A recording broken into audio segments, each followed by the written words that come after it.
अस्सलाम वालेकुम नाजरीन, मैं हूं अहमद मंसूर। अमेरिका ने ईरान की जौहरी तनसीबात को B-2 बमबार तैयारों के जरिए निशाना बनाया। उसके 30 घंटे बाद एक बहुत बड़ा फैसला, जिसकी तवक्को तो थी, लेकिन इस हवाले से ये अमकानात मौजूद थे कि शायद ईरान इस हद तक ना जाए, लेकिन ईरान ने सोचो विचार के लिए 30 घंटे लिए, मगजमारी की, तमाम सूरत हाल का अहाता किया कि इसके नताइज क्या होंगे। ईरान के हवाले से ईरान के अवाम को क्या मुश्किल सूरत हाल और चैलेंजेस का सामना करना पड़ सकता है। मौजूदा जो ईरानी रजीम है, उसके लिए भी ये कोई आसान फैसला नहीं है।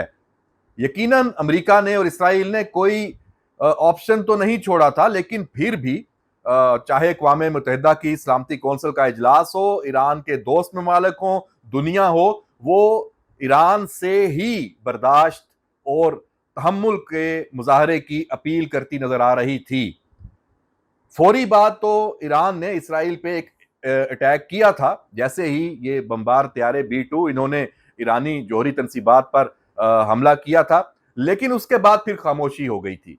फिर था, जवाब जरूर था कि ईरान देगा, और ये उन्होंने कहा था कि अब हम अमरीकी जो अहदाफ हैं उनको भी निशाना बनाएंगे, और ये अमरीका इस जंग में आ गया है तो अब उसको भी एक दुश्मन की तरह लिया जाएगा। ईरान तो हमेशा से इसराइल और अमेरिका दोनों को एक दुश्मन के तौर पे ही लेता है।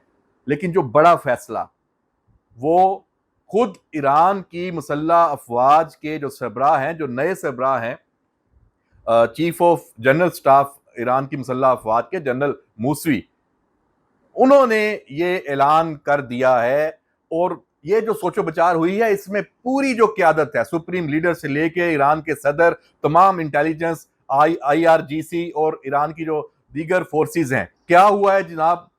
फैसला ये हुआ है, जनरल मूसवी ये कहते हैं कि ईरान की मुकद्दस सरजमीन पर हमला नाकाबिले बर्दाश्त है।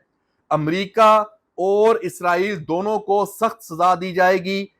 ईरान की मुसल्लह अफवाज को अमरीकी मफादात पर कार्रवाई की खुली इजाजत मिल गई है। ये है सबसे बड़ी खबर इस खित्ते की, जिसने सूरत हाल को मजीद संगीन बना दिया है, और एक तवील जंग की बुनियाद रखी जा चुकी है। इन 30 घंटों में ईरान ने एक तवील जंग की तैयारी को भी हतमी शक्ल दी है। अपने जो उसकी फौजी ताकत है, मिसाइल पावर है, उसको मजीद महफूज बनाने के इकदामात भी किए हैं, क्योंकि इसराइल और अमेरिका का जो अगला निशाना है वो ईरान की यही मिसाइल पावर है। क्योंकि उन्हें पता है कि ईरान जब इसराइल पे हमला करेगा या खित्ते में मौजूद अमेरिकी मफादात पर हमला करेगा, तो इन्हीं मिसाइलों से करेगा, जिनको रोकने के लिए इसराइल और अमेरिका का जो दिफाई निजाम है वो नाकाम साबित हो चुका है। ये मिसाइल फायर होते हैं और अपने अहदाफ पर गिरते हैं और तबाही मचाते हैं। आयरन डोम हो, एरो 3 हो, या अमेरिकी थार्ड हो, या दीगर जो मिसाइल डिफेंस सिस्टम्स हैं, वो मुकम्मल तौर पे रोकने में कामयाब नहीं हो पा रहे। इसलिए ईरान ने भी एक तो अपने इस मिसाइल जो इसकी कुव्वत है उसको बरकरार रखने के लिए, उसको महफूज बनाने के लिए, और नई प्रोडक्शन, नए मिसाइल बनाने के लिए जो उनकी फैक्ट्रियां हैं और खुफिया मकामात पे, वहां भी काम तेज कर दिया है। इसके साथ साथ, क्योंकि जो खित्ते में अमरीकी मुफादात हैं उनको निशाना बनाना है और जंग एक तवील मरहले में दाखिल होने जा रही है, तो उसके लिए जो ईरान की प्रॉक्सीज हैं उनके साथ निगोसिएशन, बातचीत और उनकी सपोर्ट, वो उसको भी लाइन अप कर लिया गया है। और इसमें जो रूस ने ईरान का साथ देने का जो फैसला किया है, जो ईरान के वजीर खारजा हैं, सदर प्यूटन से मिले हैं, वहां उसके बाद ही ये फैसला सामने आना कि अमरीकी मफादात को निशाना बनाया जाएगा और आबनाए हरमस को बंद करने की बात, और मुआशी सरगर्मियां जो इलाके के समंदर हैं वहां पे तेल की आमदोरफ्त, सबको निशाना बनाना, तो ये एक ऐसा चैलेंज है जिसके बाद अब अमेरिका और इसराइल एक तो ईरान पर जवाबी हमले, जवाबी कार्रवाई भी करेंगे, लेकिन इसके साथ साथ अब उनका जो दबाव है वो खित्ते के दीगर ममालिक पे भी होगा और दुनिया पे होगा कि देखें जी, ये तो अब आप भी इसमें शामिल हो गए हैं नुकसानात में, जो आपको भी इस जंग के और ईरान के इकदामात से नुकसान होंगे, तो आप भी इस जंग में आए। अपना कोई नहीं बताएंगे कि भाई ये जंग शुरू हमने की है, ईरान को मुश्तल हमने किया है, इश्तियाल हमने दिलाया है, और बिल्कुल कोई जायज वजह नहीं बनाई, एक नाजायज वजह बनाई है। और सलामती कौंसिल से लेके OIC से लेके हर जगह खुद अमेरिका के अंदर से भी आवाजें उठ रही हैं कि आप सदर ट्रंप के खिलाफ भी, कि आप एकदम इस जंग में जो शामिल हो गए हैं वो उसके खिलाफ मुजाहरे शुरू हो गए हैं।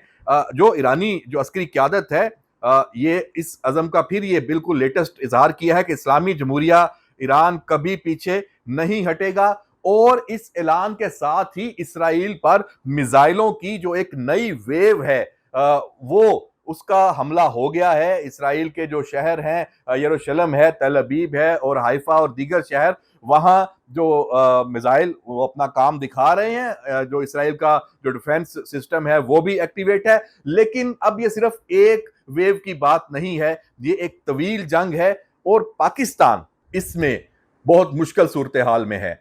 पाकिस्तान की इकोनॉमी को भी ले लें, और पाकिस्तान का एक दोस्त मुल्क है, हमसाया है, वहां पे जब ये जंग है, और मशरक़ वुस्ता में तो तमाम तो जितने भी ममालिक हैं वो पाकिस्तान उनसे बराह रास्त मुंसलिक है।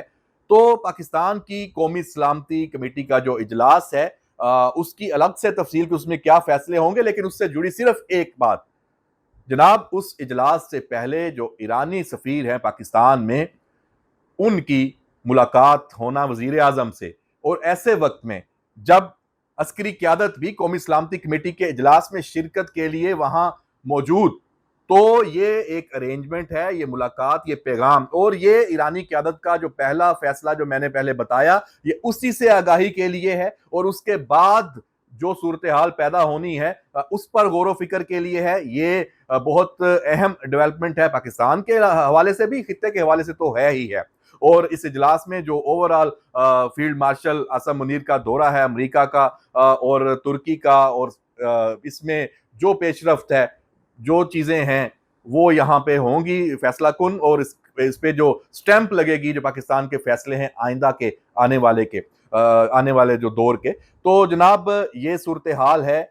मैं यहाँ पे आखिर में ये फिर आगाह कर दूं, ये बता दूं कि अब ये जंग तवील होने जा रही है नहीं, ये तवील जंग का आगाज हो चुका है, और ईरान ने जो ये फैसला किया है कि वो अब अमरीकी मफादात को निशाना बनाएगा, तो अब ये खबरें आना शुरू हो जाएंगी। तो फिर वो कोई एक मर्तबा नहीं बनाएगा, कहीं आपको इराक में अमरीकी अड्डों पे हमले की इतला आएगी, कहीं आपको रेड सी में यमन के जो हौसी हैं वो किसी जहाज को टारगेट करते नजर आएंगे, कहीं आपको शाम में और उर्दन में जो अमरीकी मफादात हैं और जो इसराइल के मफादात हैं और इस ईरान के जो दुश्मन हैं जहां से ईरान पे अटैक हो रहे हैं, वहां पे आपको कार्रवाइयां नजर आएंगी। ईरान पे भी हमले होंगे। ईरान की जो क्यादत है वो पहले से बढ़कर खतरात में आ गई है। क्योंकि इसराइल ने तो पहले ही जो हल्ले में ईरान की क्यादत को निशाना बनाया था,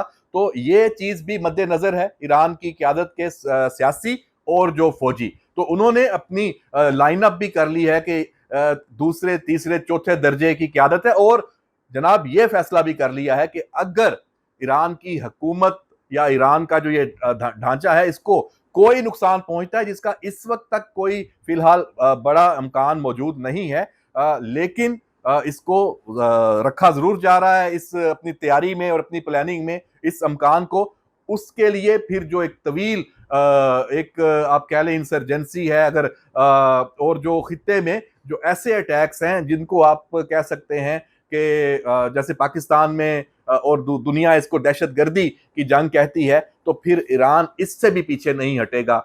ईरान तमाम तर वसाइल अपने झोंकने जा रहा है, और उसने फैसला कर लिया है कि आर या पार, और अपनी जो तारीख है उसको रकम करना है। ये सूरत हाल बिल्कुल भी कोई ऐसी नहीं है कि इससे दुनिया मुतासर नहीं होगी। दुनिया एक शदीद खतरे में आ चुकी है। आगाज इसराइल ने किया है और उसको बढ़ावा अमेरिका ने दिया है, और ईरान भी पीछे नहीं हट रहा। देखते हैं आगे क्या होता है। इस सारी सूरत हाल पर नजर रखेंगे। इजाजत दीजिए, अल्लाह हाफिज।